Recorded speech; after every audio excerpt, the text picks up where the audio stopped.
Hello everyone and welcome back to a brand new video and welcome to day 40 of our F125 wet hot lap and setup guide. Yesterday we returned to a rather soggy Silverstone. I think this is probably going to be one of the more useful wet setups we do inside F125 because as we all well know, it loves to rain here in the UK. Of course, if you're new to this series and don't know what this is about, I basically go through every single circuit on the F1 calendar. I provide you with a race-ready wet setup inside F125.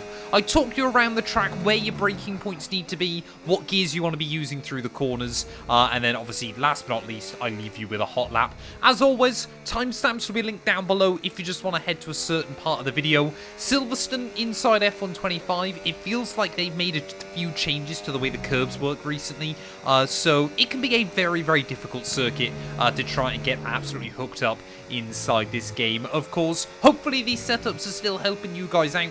If they are, please make sure you leave a like, get yourself subscribed. We're trying to hit 15k subs here on the channel as well. But yeah, without further ado then, let's head out onto the track and I'll talk you guys through what you want to be looking for here at Silverstone.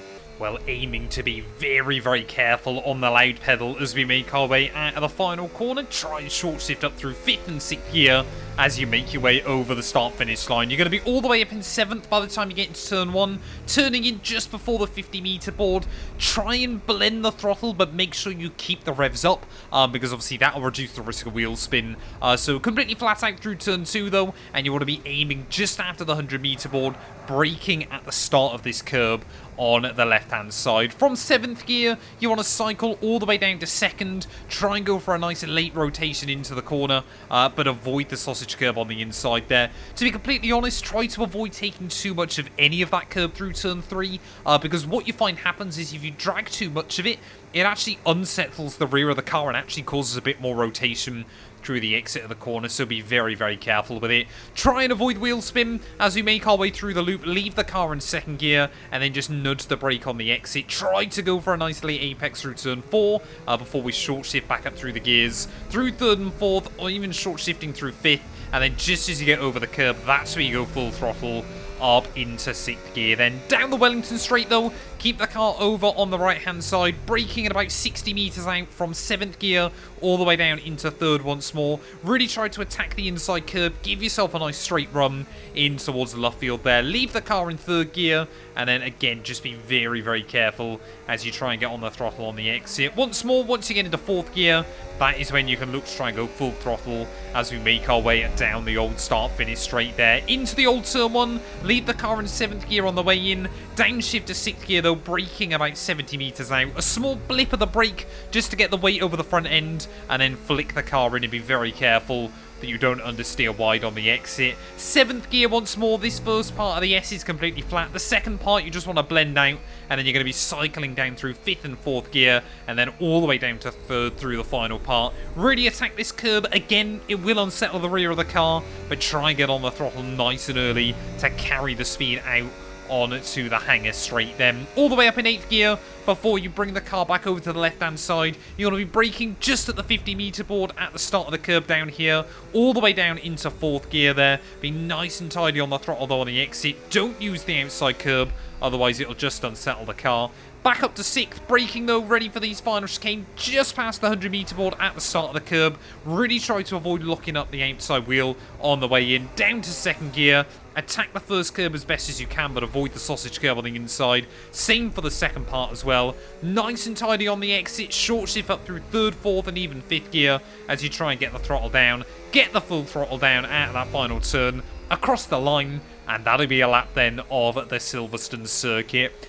As we've said before, there aren't that many big braking zones, there aren't that many kind of horrible reference points around this lap. It is very high speed, it is very high commitment, but you've just got to be a little bit careful of the curbs in the wet conditions as well. But yeah, when you get a lap hooked up round here, it is still super, super fun. But of course, you know, you're hanging onto the car through a lot of those faster corners as well. It is a circuit that requires quite a lot of practice, making sure that you feel comfortable with the machine underneath you. But when you've got it all hooked up, really, really satisfying. Let's head back to the pit lane though, and I'll talk you guys through the setup. Well, taking a look then at the setup numbers then for this car, as you can see, 2824 front and rear wing. Again, you don't want to run this too high, especially if you're racing against the AI inside F125. You want to obviously have enough bite through the corners, but you want to make sure that you've still got enough straight line speed as well. It will mean through the old turn one, through current turn one as well, you're really trying to hang on to the car on the way through. But when you obviously get it nailed, when you get it hooked up, this setup works quite nicely. Honestly, I would say if you're going up against AI and it looks like it's going to be a wet race, I would maybe lower this down to like 21, 24, because as we know, around tracks like Silverstone, the AI are hilariously OP in a straight line. I think they've just got too much battery around this circuit, but I don't know for sure. 100 on the on-throttle diff, 25 on the off-throttle. Again, it seems like we're kind of seeing more extremes on the meta inside F125, so I think we're going to be seeing a lot more 100% locked throttle differentials in the not-too-distant future. Completely minimum cambers, completely minimum front toe, 0.11 on the rear toe. Again, just gives you a little bit more tyre life in the car, but you want to be running quite extreme numbers around here. It's a circuit that a no-stop is possible. If you can stretch it, go for it, because obviously the pit lane takes so much time around this circuit that trying to avoid pit stops is absolutely critical. 3310 for your front and rear suspension, 1015 for your anti-roll bars, and then 2350 for your ride heights. Again, fairly standard, fairly similar to what we've seen a lot inside this year's game, but just gives a good balance between obviously stability and speed still. 5597 for your brake pressure and bias. Fairly standard stuff for what I run inside F125. And last but not least then, 28.5 front PSIs, 23.3 rears. Again, this is a circuit that can be quite tyre limited. Again, especially in intermediate conditions, good luck to you because, well, they desperately need to fix the AI. But like I said, it should allow you, if you really nurse them, to be able to extend quite a long way as you head into a race.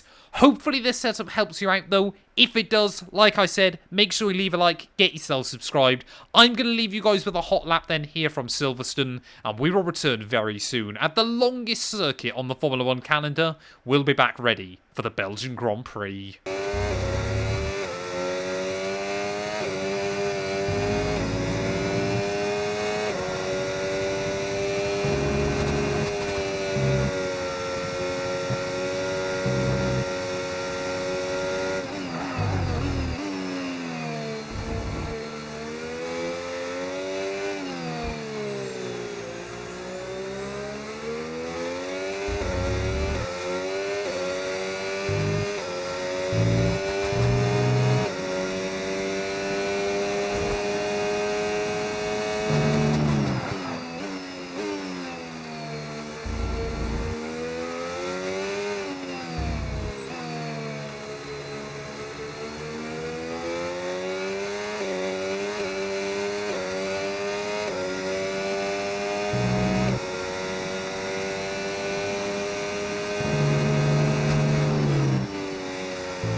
Excellent lap. We're all very, very pleased with that one. Nice work.